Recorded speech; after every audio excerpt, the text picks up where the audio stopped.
My name is Sophie Perez. I'm 31. Oldest child, the responsible one, the one who keeps the lights on and the Wi-Fi humming.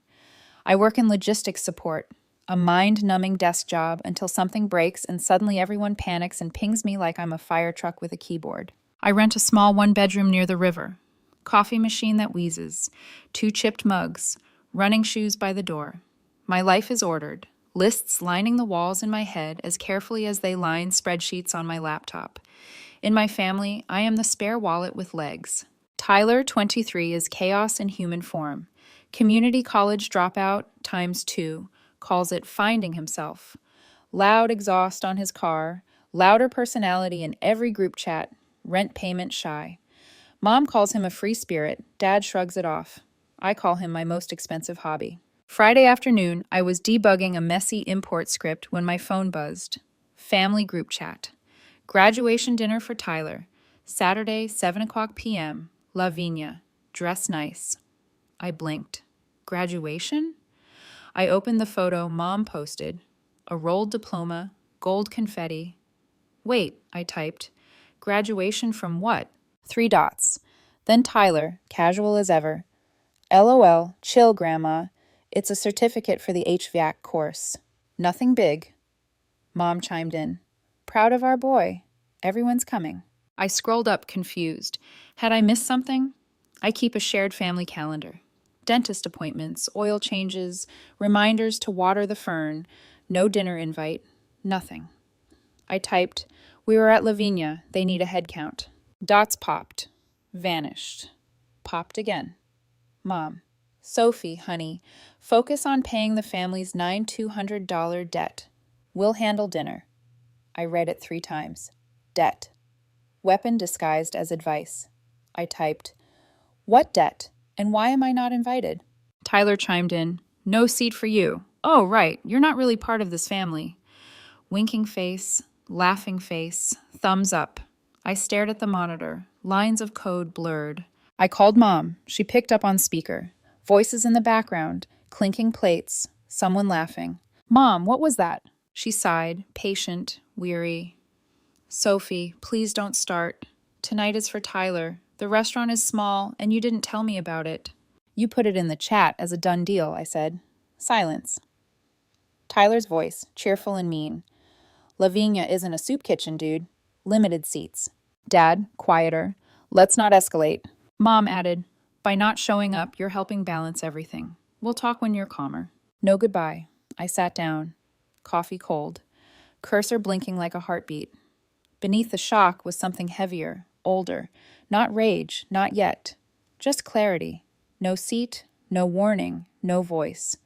I heard my own internal voice answer flatly. Okay, but it's not okay. And I knew exactly what the $9,200 was. A snowball of little crises I'd covered for 4 years. The water heater, cracked windshield, Dad's crown, HOA fees, emergency prescriptions. Every time they said, we'll pay you back, I replied, we'll figure it out. Money from vacation funds, from my future savings, from emergency reserves, all siphoned to patch holes in their chaos. Tyler's needs were rarely emergencies. Shoes that cost more than groceries. 2 years of living at home, me folding his laundry while he scrolled TikTok. DoorDash charges on their card, gas money for a job that didn't start yet. I wasn't heroic. I was trained, by necessity, to be the table that held up everything else. The spreadsheet I kept wasn't for invoices.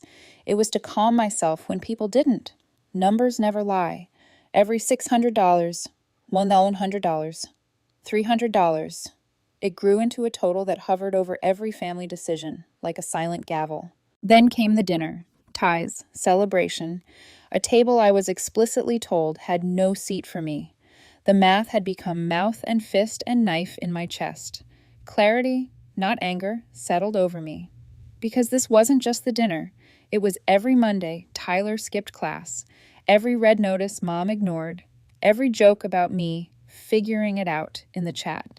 2 weeks before, I had stopped by to fix the router. On the fridge, a list. Lavinia, 8 people. Names. +1, Jade.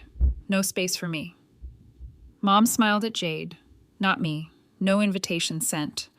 I told myself maybe they hadn't finalized the guest count. Sensitive? No. I wasn't missing anything. They were. Sunday after the dinner, I dropped off a spare HDMI cable. The dining room smelled of garlic, old laughter. Tyler on the couch, scrolling. How was it? I asked. Awesome, he grinned. Tiramisu, sparkler. Mom cried, Jade cried. I gave a little speech, waited for acknowledgement. None came. Don't be salty, man, Tyler said, shrugging. It would have been awkward with you there. Counting forks. That's what I whispered to myself, holding the cable like a lifeline. Mom brought a stack of plates. Please don't start, she said. Dad, weary. We're tired. Don't bring up money. Tyler smirked. Anyway, no seat for you. We said it. Something tilted in my chest. Not anger, recognition. I put the cable down. Got it. Enjoy the leftovers. On the drive home, I checked the steering wheel like it might float away. No plans, no speeches, just letting facts reorganize themselves. No seat. $9,200. Focus on paying. Not really part of this family. If you repeat these words often enough, this is what happens. The person who pays the bill starts checking who even eats. Tuesday night, humid, stifling. Family group chat alive with joke photos. Aunt Bree's dog in a graduation cap. Mom, we should post the restaurant photo. So proud, Jade. I scrolled back to Friday. Focus on paying the family's $9,200 debt instead. I counted to 5, then typed, Cool. Since we're talking about the weekend, I have something to share too. Dots exploded. Dad, what now, Sophie? I dropped a screenshot, the first page of my spreadsheet. Dates, amounts, notes. Total at the bottom, $9,200, $37. Tyler. Classic Sophie. Always spreadsheets. Mom. This is inappropriate. I call it clarity, I typed. You told me to stay home and fund the party while declaring I'm not part of the family. Dad's jaw flexed. Watch your tone. I held up 3 fingers in my mind. No more money, not for bills, breaks, or accidents. Boundaries. I will not be on call for emergencies. Respect, you do not erase me. Tyler leaned forward. Like what? Nothing, I said. Next time you ask, I do nothing. It landed. The door closed. Hands shaking. Not from fear, but the weight lifting. I sat in my car, heart slowing. For the first time, I turned off my phone overnight. I woke to a wall of missed calls and texts, but I did nothing. 2 months later, water stayed on at their house. A small victory, a quiet triumph. And in the space left behind, I realized something essential. Generosity without boundaries is just a slow leak. Eventually, you're standing in an empty room, wondering why you're cold. I'm not the table anymore. I'm Sophie Perez. I have a chair, a name, and I choose where I sit. If there isn't a seat for me, I don't stand there anymore. By the following Tuesday, the air between us was thick with the smell of unfinished business. Tyler had started his first day at the HVAC shop. Greasy hands, bandana tied tight over his hair. He texted a selfie. HVAC life. First official day. Part of me, the old, obedient part, wanted to type proud of you. The larger, clearer part stayed silent. Pride without honesty isn't kindness. It's counterfeit. A few hours later, he called, pleading. Sophie, can you spot me $80? Gas. My first paycheck won't hit until next Friday. I didn't answer. He sent a string of question marks. Then, please, it's just $80. No. Another call. I'll pay you back. No. Then, you're seriously petty. Yes, I wanted to type, and consistent. The pattern was too familiar. Tyler asking, Mom panicking, Dad shrugging. The family assumed I was the cushion that softened every fall, the quiet river under their reckless speedboat lives. I wasn't anymore. Not today. Not tomorrow. By 2 p.m., Dad texted a photo of a shutoff notice. Balance, $12,843. Past due 6 weeks. The red stamp screamed final notice. I typed back calmly. Call the company, set up a payment plan. That's what adults do. He replied, You used to handle this. I used to be the table, I said. Silence. That evening, I got an email from my apartment. My application for a 2-bedroom was approved. Last month, I had toured a bigger unit, dreaming of adopting a dog. I'd shelved the plan for the family category. Now, my own life had space to breathe. Wednesday, Tyler sent a private text. Sorry for my part. Didn't know about everything. I typed back, thanks, I appreciate honesty. He added, also, can you spot me gas money? I didn't answer. It wasn't my fire to put out. By Friday, the family group chat was eerily quiet. Then Mom posted, family dinner Sunday. We'd like to talk with love. The old tug returned, the one that whispered, show up, mediate, be the grown-up, fix the energy. I scrolled past the empty seat with my name missing and typed firmly, I won't be there. Mom, if you want to talk, come to my place Saturday at 2 p.m. 1 hour. No jade, no ambushes. Boundaries, not feelings. If anyone raises their voice, I end the meeting. Spreadsheet talk included? Ended. Saturday, they arrived. Tyler had picked up a shift. Mom carried banana bread like a talisman. We sat at my second-hand table, worn with a scratch from last fall. I love you, I said, but I won't sponsor you. That's not love. That's erasing me. Dad's jaw worked. Mom's hands twitched. I slid a single sheet across the table. Boundary agreement. 3 bullet points. Exactly what I had said in the doorway. Mom shook her head. This is so formal. Clarity is kindness, I replied softly. Dad exhaled, admitting defeat without needing me to celebrate. I didn't need victory. I needed a door that could close without someone sticking a foot in it. When they left, I made pasta, poured cheap red wine, and watched a dumb show. No phone checks, no waiting, just quiet. A week passed. Nobody asked for money. 2 weeks. The water stayed on at their house, I knew, because Dad sent a photo of tomato plants like proof. Mom sent a casserole picture with a caption, your favorite. I said thanks, but didn't pick it up. By the Friday of week 3, my boss called, senior systems analyst. More money, less pager duty. Small team. He said, you've been carrying more than your title for a long time. I said, I know. That night, I signed the new lease. 2 bedrooms, dog-friendly. A folder on my desktop, Sophie's life, adoption links, savings plan, friends to cook for, and underneath it all, quiet. Not the silence of being excluded, but the quiet of owning your own space. 2 months later, a postcard arrived. Cartoon wrench and snowflake on the front. Back read, from Tyler, paying my own insurance now. Thanks for the first push. I stared 3 times. Warmer than resentment, cooler than forgiveness. Not a ribboned ending, just a new sentence. I stuck it to the fridge. I fed Pixel, my new dog. River green and glassy, city sounds alive. I realized, generosity without boundaries is a slow leak. Stand too long under it, and you feel cold. I wasn't the table anymore. I had a chair, a name, a choice.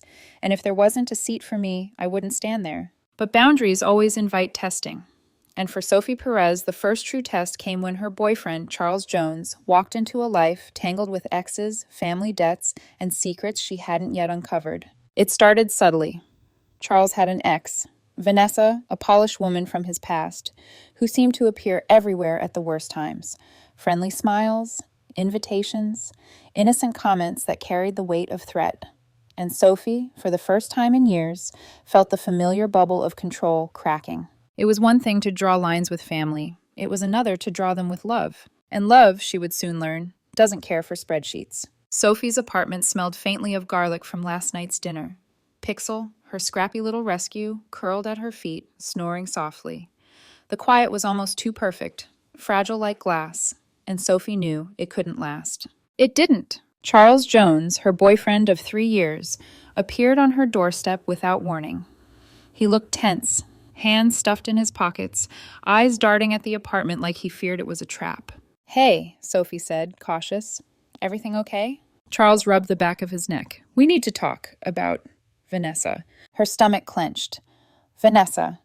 Polished. Smiling. The kind of woman who made you feel like your clothes were wrong, your apartment too small, your laugh too loud. Charles's ex had a way of appearing in spaces you thought were safe. I thought Vanessa was gone, Sophie said, keeping her voice calm. But inside, the pulse of anxiety rattled her chest. She's not gone, Charles admitted. She's complicated. She wants to reconcile. She's been texting, emailing, showing up at events. Sophie's mind whirled. She had boundaries with her family, rules and spreadsheets, but love was a wild card. She realized she had no ledger for ex-girlfriends, no system to categorize manipulations or polite threats dressed as smiles. Sophie, I never told you because I didn't want to worry you, Charles said, stepping closer. But she's trying to pull me back in, and she knows how to push my buttons. Sophie felt something shift, an old instinct flaring. Protect, calculate, control. But this wasn't numbers. This was heartbeats, tension, the smell of perfume lingering in a doorway she thought was hers. Show me everything, she said quietly. Texts, emails. I need clarity. Charles hesitated. Are you sure? I've learned what uncertainty feels like, Sophie replied. I won't be surprised into obedience again. Over the next hour, he laid everything bare. Messages from Vanessa that ranged from polite, hope you're well, notes to carefully curated images that flaunted her new life. Invitations to events Charles had no intention of attending. Subtle digs at Sophie's controlling nature disguised as concern for his happiness. Sophie read every word, her chest tight, her mind ticking like a clock. Betrayal didn't always roar. Sometimes it whispered, and Vanessa's whispers were everywhere. When Charles finished, Sophie looked up. This is messy. Yes, he said, and I don't want it to ruin us. Sophie took a deep breath. Pixel nudged her hand. It won't, she said softly. But you need to understand something. I have boundaries, and they are not negotiable. Not with family, not with you, not with anyone trying to control me through guilt or charm. Charles nodded slowly, relief mixed with awe in his eyes. He had never seen Sophie this firm. Sophie felt a pang, though. She wanted to trust completely, but Vanessa had already sown seeds of doubt in a world that had tried to convince her that love meant sacrifice without question. That night, Sophie lay in her new apartment, staring at the ceiling. The faint hum of city life beyond her window felt distant, protective.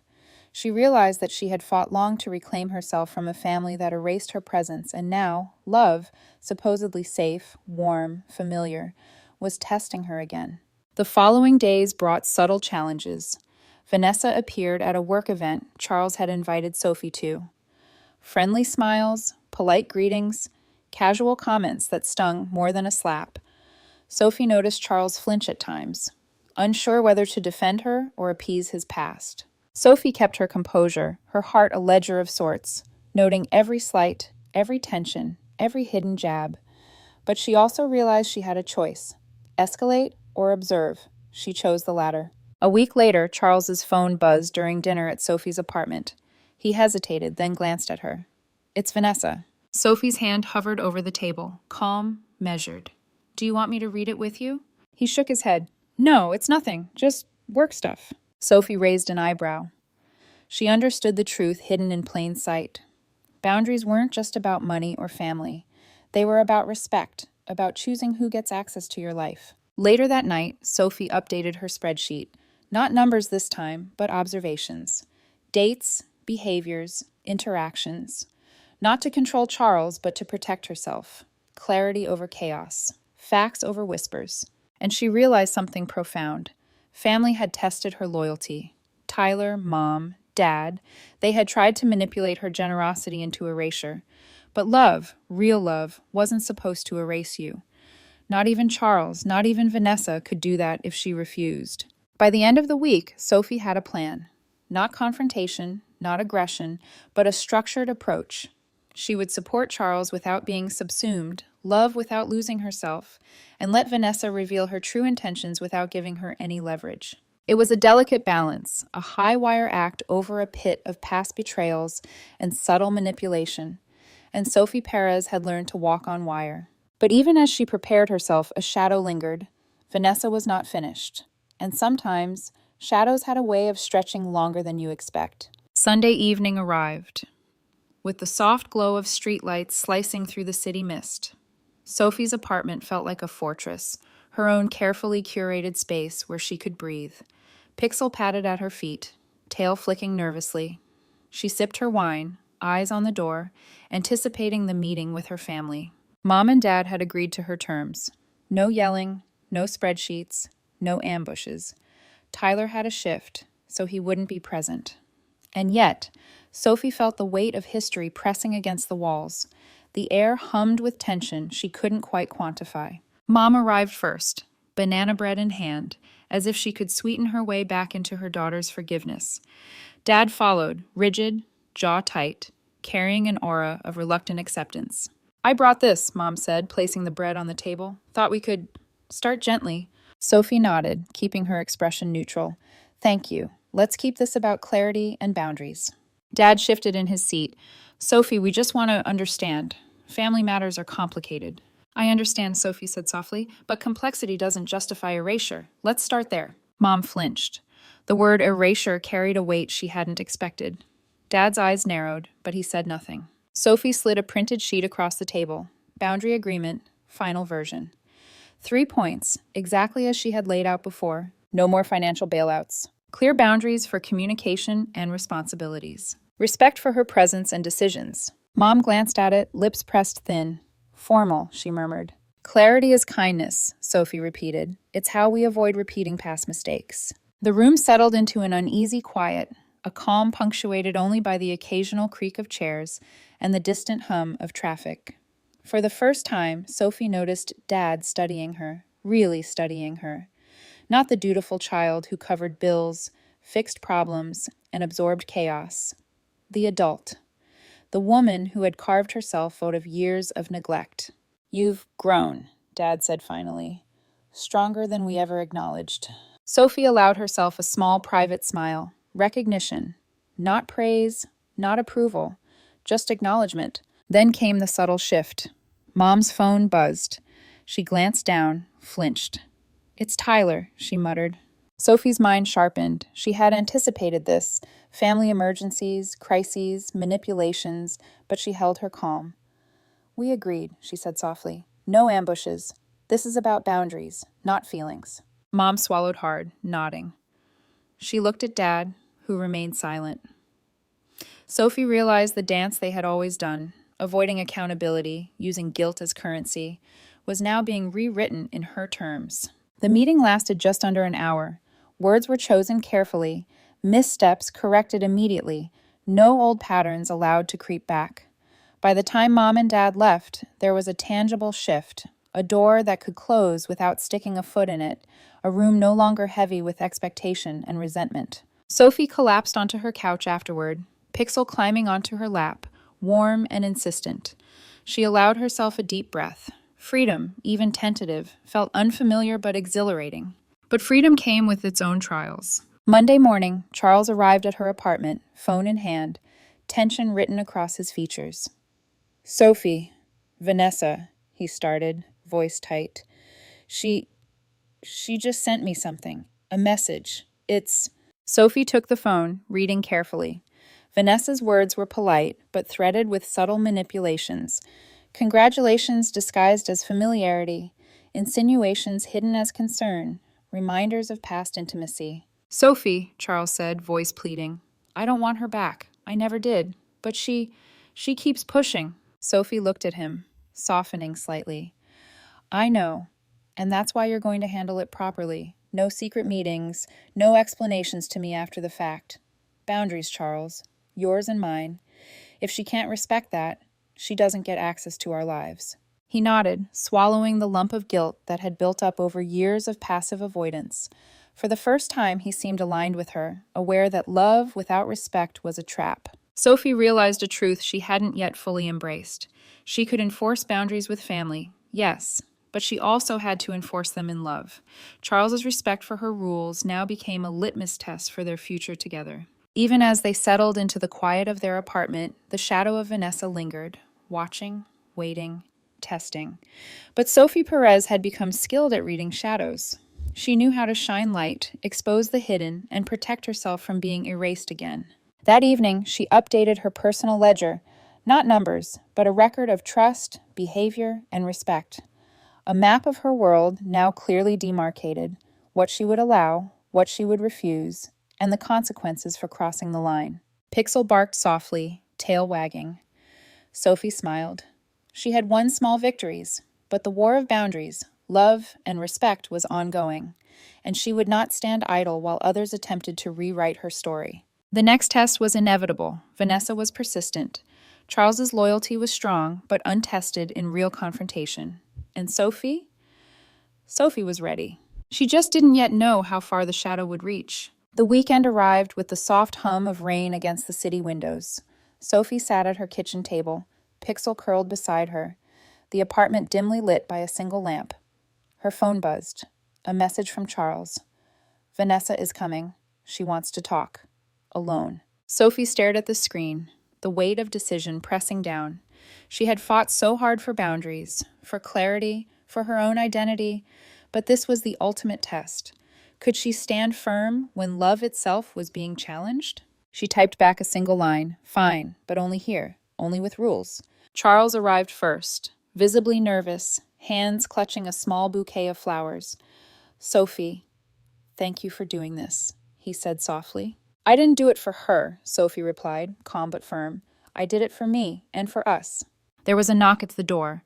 Vanessa entered, radiantly composed, every step calculated, every smile measured.